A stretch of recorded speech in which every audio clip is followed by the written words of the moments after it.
Hello, welcome everybody. I hope you're all doing well this Friday lunchtime. My name is Carl and I'm here to answer any questions you might have about TEFL. So this is a live question and answer session. So basically anything you have about the industry of teaching English as a foreign language, then please type it into the comments and I'll try and answer the questions for you. And I'm going to talk a little bit. The focus today is about teaching one-on-one. Why have we chosen that? Because quite often a lot of online teaching is one-on-one, and that's something that we've had a lot of people contact us about. And it's also something that if you're going to go abroad and teach, that you will have to do at some point. So I'm going to try and give you my advice on how to teach one-on-one. And why can I give you advice, or why should you listen to me? Well, let me try and sell myself a little bit. My name's Carl. I work for TEFL org in Belfast, where I do the practical weekend courses. So if you're in Northern Ireland and you're going to train up as a teacher, you'll see me for a weekend when they run. I have, let me just run through a few of my qualifications. I have a CELTA and a DELTA. That's a Certificate of English Language Teaching to Adults, and also the diploma. I've also got a master's in teaching English as a foreign language, and my degree is in linguistics and TEFL. And I have taught in lovely big chunks of the world. I have taught in Japan, Vietnam, Kazakhstan, China, Azerbaijan. I taught in Iraq for a bit. I also taught taught in South Africa for a bit, and currently I work as a teacher trainer for TEFL org. I also work as a TEFL examiner. I have my own online students. I have one straight after this, after speaking to you guys at 2 o'clock today. I also do some work for university in England as well. I do some online teaching for them. So please say hello so I know you're out there. I can see some people. Hello, Ross. Hello, Ed in Granada, Spain. Oh, Ed, Granada is one of my favorite places. I do a lot of examining around Granada, and I think it's beautiful. I can't wait to get back out there again. Hello, Adam. Hello, Jill. Good. Okay, so let me talk a little bit about if you've got any questions at all, please put them in the chat. Hello, Harriet in Liverpool. I'm here to help you answer no matter what your stage is in your TEFL teaching English as a foreign language life. So I'm just going to talk a little bit about one-on-one, because one-on-one teaching. So in my experience, the one-on-one teaching I have done has been online mainly, because you do get group classes online, but quite often the private clients that come to me, the private customers, they just actually want one-on-one teaching. They don't really want to be in a group or anything like that. So when you get someone that comes to you that maybe you want to teach one-on-one, the very first thing that you've got to work out is what is it that they want to learn, basically, and why are they trying to learn it? Because the great thing that I love about teaching one-on-one is that you can really concentrate on one person and get that one person to where they need to be and where they want to be. Okay, so for example, I have a student this afternoon who is a healthcare assistant in the UK, but he's actually got a degree in he's got a nursing degree, and he needs to pass an English qualification in order to convert his Italian nursing certificate into one that he can work at in the UK. So this afternoon I will be very much concentrating with him on one aspect of the English test that he needs to do in order to get to where he wants to be in order to get that qualification. So you find that you can really concentrate on exactly what it is they need, and through that you can find out exactly what problems they have with whatever it is, business English, academic English, whatever it is you're teaching them, and you can really concentrate through really narrow error correction. So that means checking their writing, making sure that's correct, or their speaking, or if it's their listening and their reading that they're having problems with exactly what is it they're struggling. For example, reading with looking at a big text, or are they struggling with looking at specific words within a text? Could it be their vocabulary or their overall reading skills? So one-on-one, you can really make a difference with them like that. Okay, I'm just going to say a few more hellos before I carry on. Hello, Carol. I can see a question. I'll get around to that in a minute. Paulette, hello. Vicky, Jane, Isabel, Jenny, Gary, hello. Someone in Reunion Island. Wow, that's really far, I think, isn't it? Reunion Island. I think it's not pronounced like that. I think my French is terrible there. So one-on-one, the best thing that you can do is really help the students to get to where they need to do, and you can do it generally quite quickly one-on-one. Okay. Right, let me just answer a couple of these questions as they're coming in first. Okay, so Gill, hello. Gill McCarthy there. You'd like to get started, but not easy to do, as most people are looking for experience. Right, okay, Gill. A couple of things that I want to say. So basically, if you're saying that recruiters are looking for people with experience, okay, maybe you do see adverts where people. So I don't know whether you're talking about online or in a classroom, Gill. I don't know. But let's go with, maybe you want to teach online and you've got companies that are advertising, such on our website, the TEFL org website. They're advertising for people to come and teach online. They do, yes, some, not all, by no means all, but some of them look for experience. And maybe you don't have any experience. You feel like you don't have any teaching experience. Gill, what I would say to you first of all is, sometimes experience that you've had in your other jobs can hold you in good stead. So have you ever done any sort of training to help people in some sort of aspect of your job? I don't know. So for example, I used to work in a record shop. I used to train people up on records. That makes me sound old, doesn't it? Yeah. Record and CD shop, although that's probably just as old. I used to train people up on how to use the cash registers, or that kind of the money side of things like that. I also trained up some people on how to do the stock coming in. So what did that mean? I had to stand in front of people and train them. It's not that far off teaching. I don't know what your past is, Gill. You've got a very exotic profile picture there. But if you've got any sort of experience of training people, that could be something that you can get into the application. All right.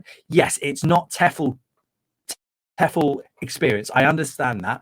But people who recruit, and I've been there recruiting teachers before, they do like to see that you are comfortable standing in front of a crowd, that you're comfortable sort of passing on a bit of knowledge, because that is on the whole teaching. So try and get that in a little bit. Look for jobs that you might think, oh, they won't have me because of my experience, but maybe apply anyway.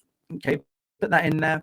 Also, they might say they want experience, but you don't know how many people are going to apply for that job. If they want 20 teachers, they get 12 or 13 people with experience. They still got 8 more roles to fill. Maybe they'll start taking other people on.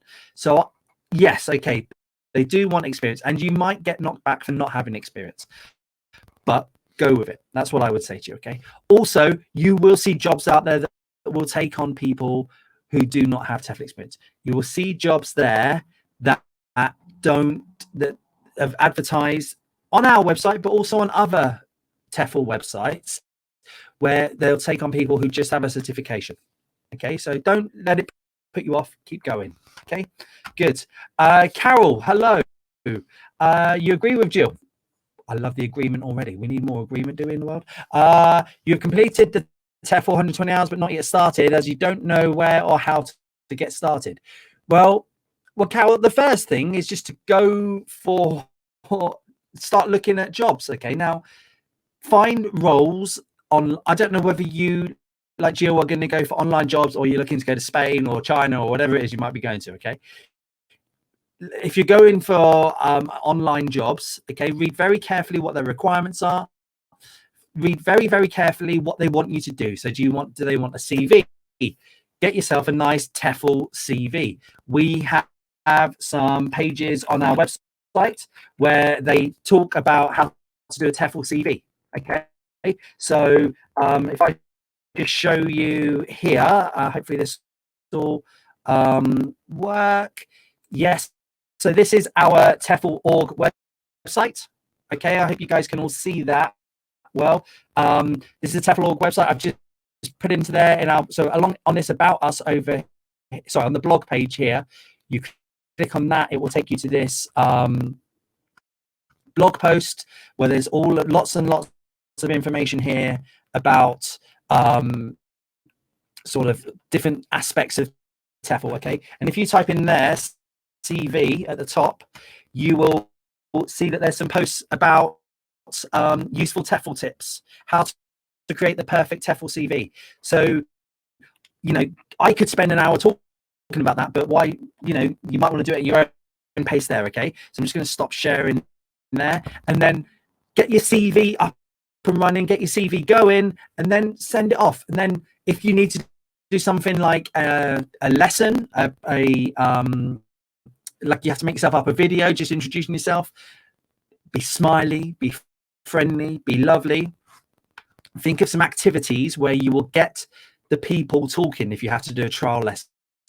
Okay, so remember, teaching English as a foreign language is not a lecture system. It's something where you have to set activities and then the people talk to each other. Okay, get that into your lesson. That is something that they want to be, that's something that recruiters want to see. Okay, so you're not sure where to get started, look on our website, information there, and then just go for it. Just go for it, and I'm sure it will work. Okay, you will. Okay, good. Right, questions there. Hello, Ed. How can you convert classroom activities to work one-on-one? That's a good one. Okay, right. So what you need to do, okay, what you need to do is think that you will be the other student. Okay, so usually you would put people in pairs to do an activity. Okay, what you can do is you would be the student. So you'd normally would have an activity where two people are talking to each other, two students are talking to each other. You are the other student if you're doing one-on-one, Ed. Okay, so you know, right, okay, so for example, discuss this picture. You put a picture up online, you get people to talk to it, you basically get the other student to start. You have to tailor your language to be at their level, whether that's high or low levels. Okay, and then you need to just basically make sure that you have to make sure that you're the other partner, basically. Okay, that's a good way of doing it. Okay, and one of the problems of teaching online, especially if you've got low level students, is to make sure that your teacher talking time is not too high, and that you can get your level to be just very slightly above the students. Now, if you've got a one-on-one student that's very low, that can be quite difficult to do and does come with experience. Okay, good. Okay, right, are we okay? That's good. I think we're doing okay. See a couple of things about microphone crackling. I hope it's still okay. I think if not, I can change my microphone. Alan, let me know if you think I need to change my microphone. Okay, right. Paulette, we did that one. Ed, we did that one. Okay, Naina or Naina, hello. Okay, right, let me just quickly try and change this microphone because I've heard that there's issues with the microphone. Audio, microphone. Hello, testing 1 2 3 4. Is that better? Let me check. I don't know if that's better. Alan, you got to let me know if that's better or that's much clearer. Good. Okay, I now look really cool, obviously, with my headphones, with my cool headphones in. Okay, right. Now, where do we get to? Naina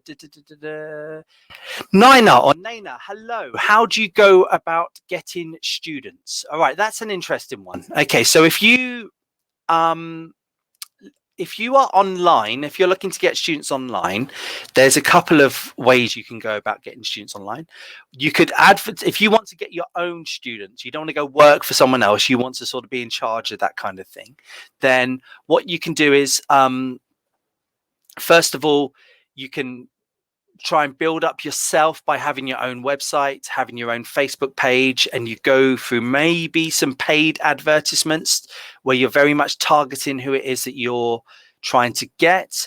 You could sort of, something I've done is to go and sort of comment within Facebook groups, try and get students like that way. Okay, so you'll see there's lots and lots of learning English groups. Someone, if you put in, hello, I'm an English teacher, my name's Naina, I can help you get through the Trinity exam, or I can help you with the business English, whatever it is that you might want to do. You sort of go in commenting, that kind of thing. You try and recruit students that way, or you can pay for advertising on Google or pay for advertising on Facebook. Something like that can be costly. You got to make sure you know what you're doing with that. So that's just, if you're going online, try and narrow down, get yourself a niche. Naina, I'm sorry if I'm pronouncing your name wrongly. Try and get yourself a niche. So be known as Naina, the lady that can help you with your spoken presentations. Or do you need help with your email English? Whatever it is, think of something niche. Why? Because that can focus your advertising a bit more. To be known as Naina, the English teacher, you'll be going up against a lot of people that are like that, and you will probably spend quite a bit of money on advertising that you can't get. So that's one way. If you are looking to get physical within, if you're looking to get students within the same room as you, in the same classroom, one way that I've done it locally is to advertise on Gumtree or like local classifieds. I've got students through that way. I've put posters up and A4 pieces of paper up around universities, that kind of thing, places where the people might be congregating who you want to go for. Okay, good. All right, I hope that helps you, Naina. There were about, probably about 2 months ago now, there were some videos that I put up and I did about this kind of thing, about how to get students. So have a look back through, look for the online teaching videos on Facebook, on this Facebook page. You'll see some stuff like that. Okay, good. Right, I hope yes, much better, good. I'm glad everyone's saying that's much better. Okay, yep, good. Cal, you want to teach here in the UK one-to-one, right? Okay, right, so right, the problem with the UK market for one-to-one is that there isn't the demand, maybe one-to-one, that there would be if you were to go teach sort of business English one-to-one. One of the big things about teaching, one of the big markets for teaching one-to-one is for business English. A lot of business people like to have sort of, because they've got less time, maybe, they like to have sort of more intense hour sessions instead of what they would feel as wasting their time in a classroom for sort of 20 hours a month or whatever it might be. Okay, so teaching, and there's less call for business English in the UK as there would be around. Okay, so here in the UK, one-to-one is slightly more difficult. What you would probably be more likely to get is you're in the UK teaching online to people abroad. Okay, so that kind of thing is something that you can look for. Okay, actually finding students based in the UK to do one-to-one is difficult. That's what I found. Okay, good. Hanifa, you have a TESOL diploma but no degree. We have plenty of jobs. There are plenty of jobs out there for people without degrees. So if I show you on here, again, the TEFL.org website, you can see we have posts there about teaching English abroad with no degree. That's in there.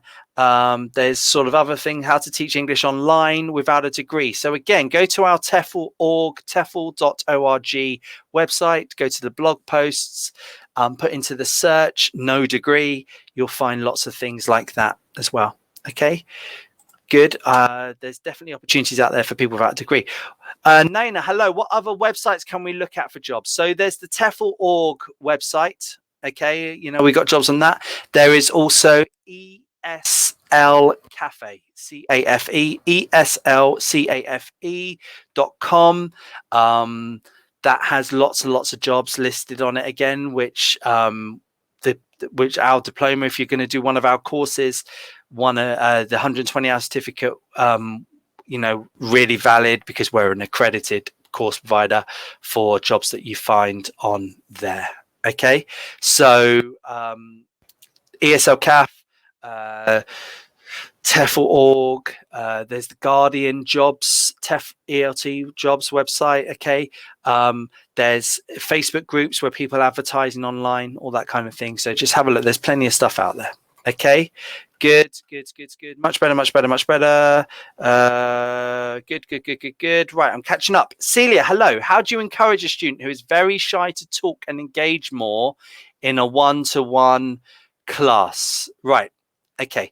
So I have had students before who pay for one-to-one classes because they're too shy to be in a group.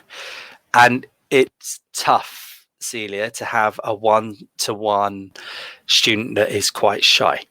So how do you engage them? First of all, try and find what they are interested in. So what sort of subject? So I, for example, had a student when I lived in Azerbaijan who was a gentleman who was quite shy, quite rich, and he wanted to pay for one-on-one classes. So and he was quite shy.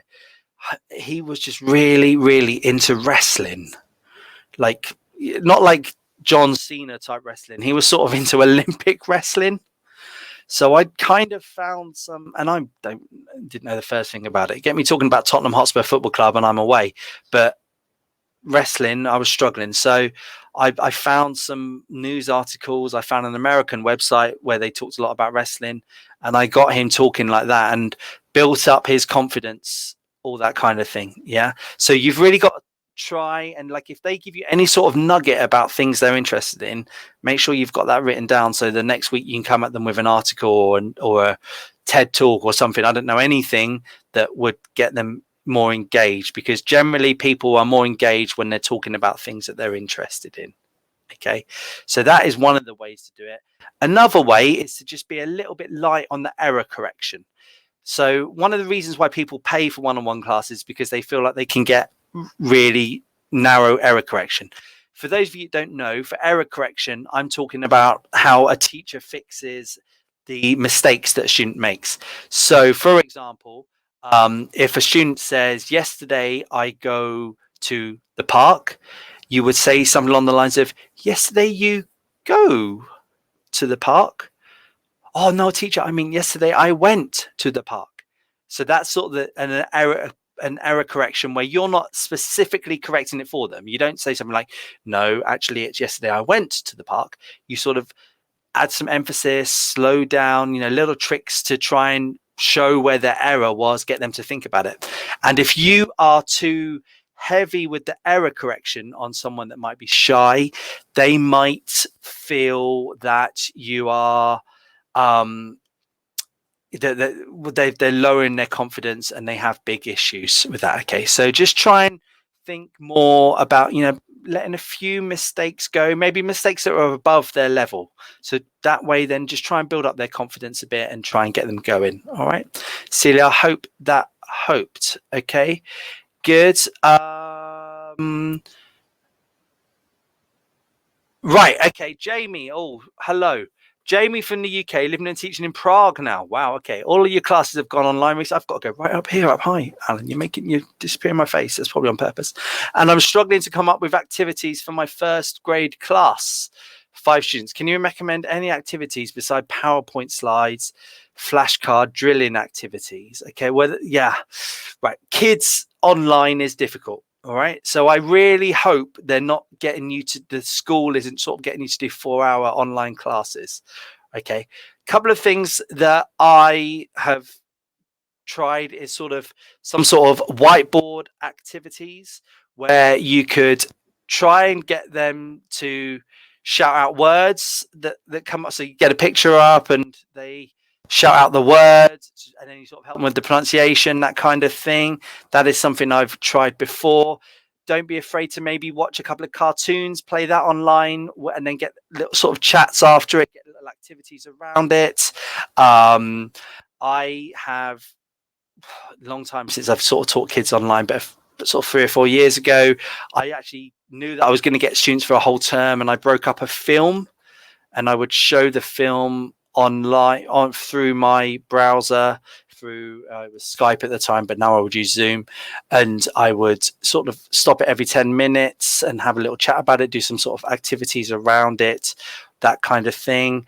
Also I've also done sort of vocabulary leaderboards. So things like Quizlets, I think is the website, but I use one called vocabulary.com. So you sort of send them on links to little outside websites and just see if that works. Okay. I am not an expert on teaching kids online.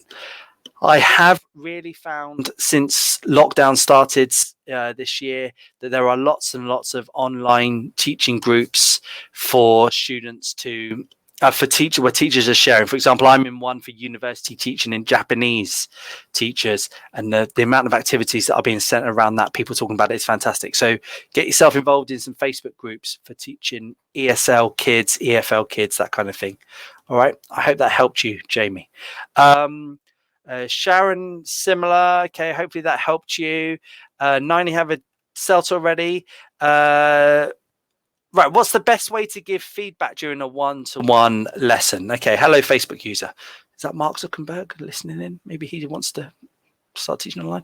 The best way to give feedback during a one-to-one lesson. Right, okay, so feedback is something that happens throughout a lesson, generally all the time, really. You know, feedback doesn't tend to come at the end of always at the end of a lesson. Okay, so feedback can come in different ways. Obviously you can have written feedback where a lot of one-to-one teaching is to pass an exam or is sort of business English. So you get a website where they'll send you in, they'll scan you in some work, and you're given written feedback on it, and then you maybe send that to them beforehand, and you spend 5 minutes discussing it, and they fix their errors themselves within the lesson, and you can sort of oversee that they're fixing the lesson, that kind of thing.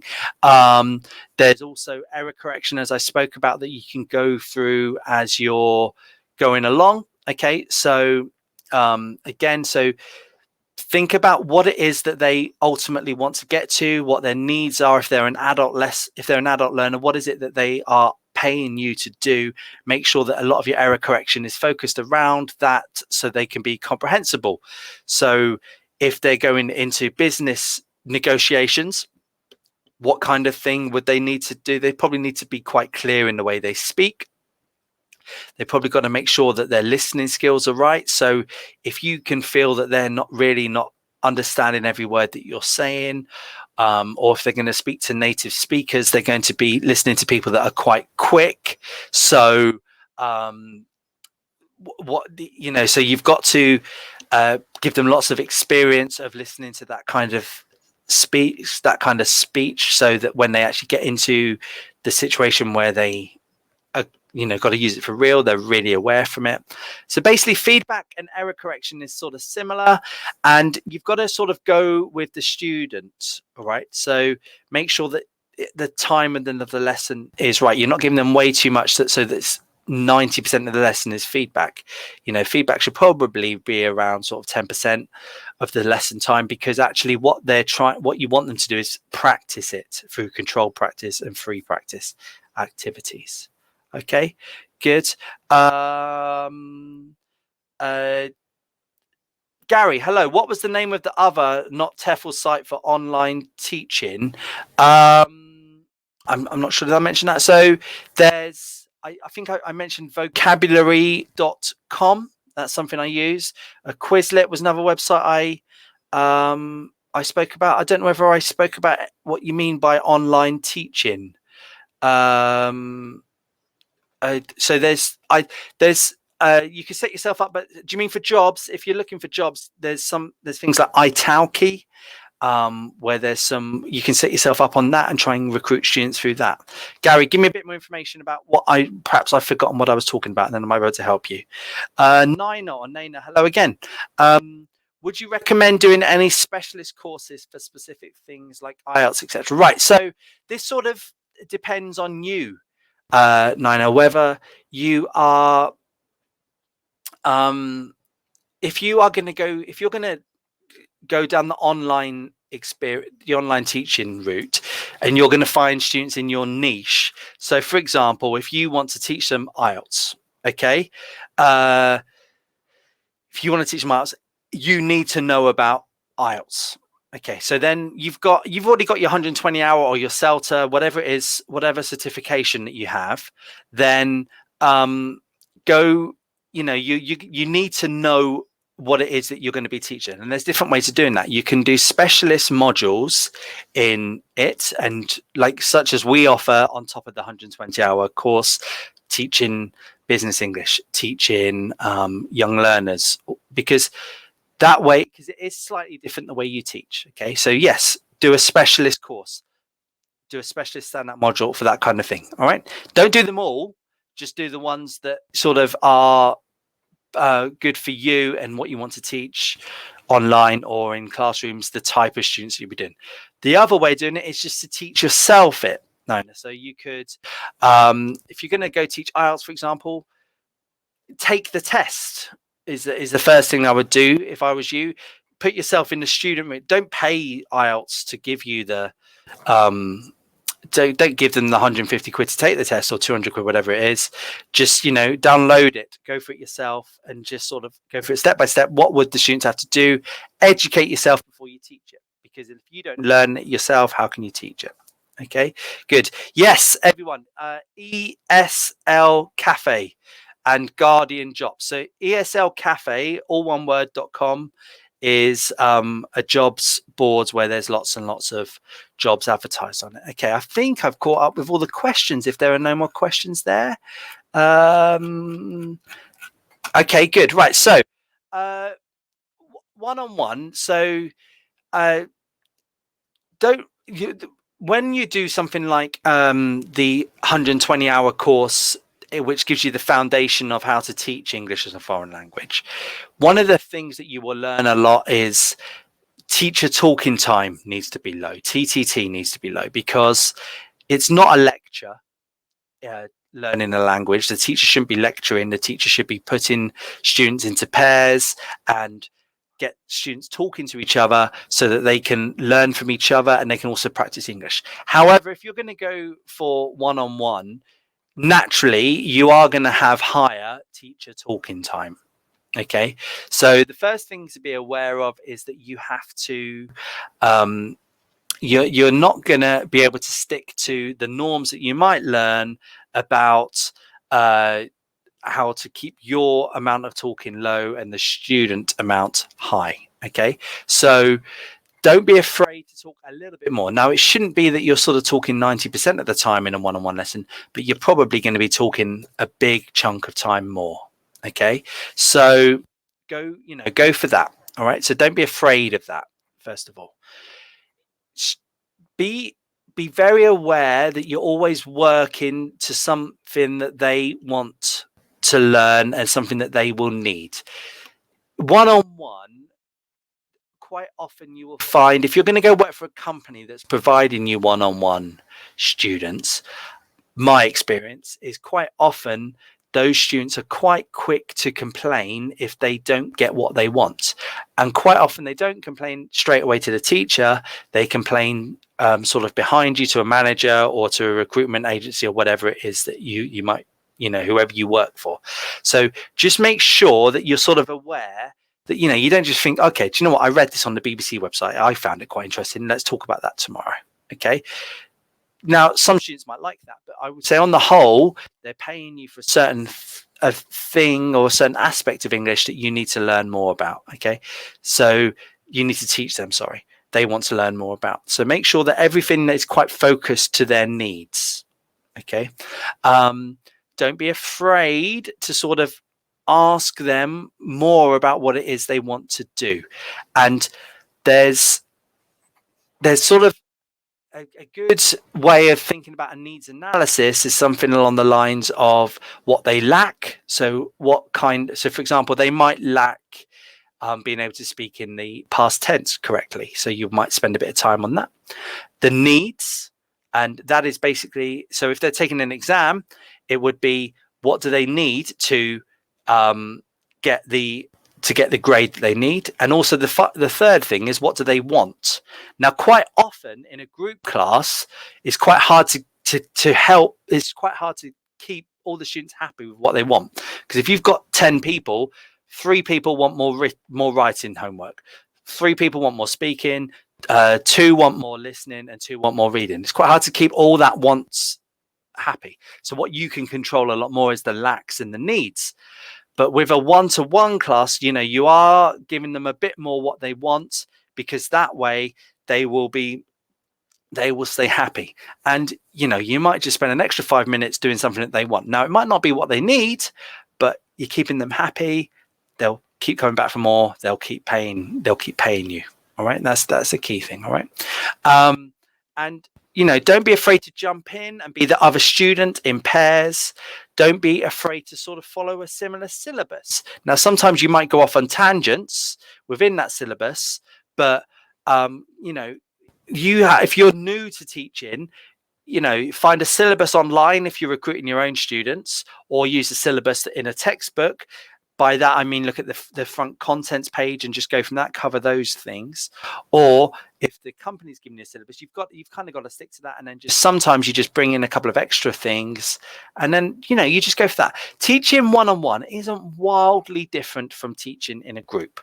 Just maybe the way you physically teach is different in terms of the amount you speak and in terms of the amount of time that they spend being corrected and all that kind of thing, because that's something you could really make a difference in.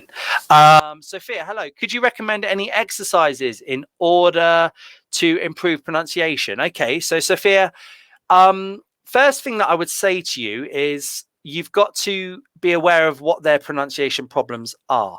So I don't know the students that you're going to be teaching. Let's say you're going to teach Chinese. Now let's go with Japanese students. You're going to go teach Japanese students. They often have problems with their R's, the R sound. They also have problems with their L sounds. So something that you would need to concentrate on is the sounds of that specific nationality when they're learning English that they're having problems with. Google is your friend there. Type into Google pronunciation problems, Chinese students learning English, Japanese students learning English, Croatian students learning English, whatever it might be. Okay. And get those corrected. Okay, so concentrate on those. Minimal pairs and is when sort of sounds are quite similar, but they might just change a bit. That's something that you need to concentrate on. Also, what people don't realize is quite often with pronunciation, part of the problem comes from the listening. So, ship or sheep is the classic, I or E. You've got to give them some listening exercises so that they can understand, the students can understand the difference between the two vowel sounds. And then you give them some extra work on speaking those sounds in a correct sentence. So think of some sentences where they would have to produce those sounds themselves, and then you're sort of listening out and correcting them. Another good way is to get them to record themselves. After you've done all this, you've got them thinking about it and how they're doing it. You get them speaking it themselves, and then that way they can sort of recognize the differences. Dictations are good. You've got one student saying what they give them a sentence, they read it out, another student writes it down, or you get them to say it and then they write it down, and then you write it down, and then that way you can show them, look, this is what you actually said, and you show them. So dictations are good. Recognizing, listening for minimal pairs is also good. Tongue twisters are also good for a bit of fun because they quite often have minimal pairs, that kind of thing. All right, I hope that helps you, Sophia.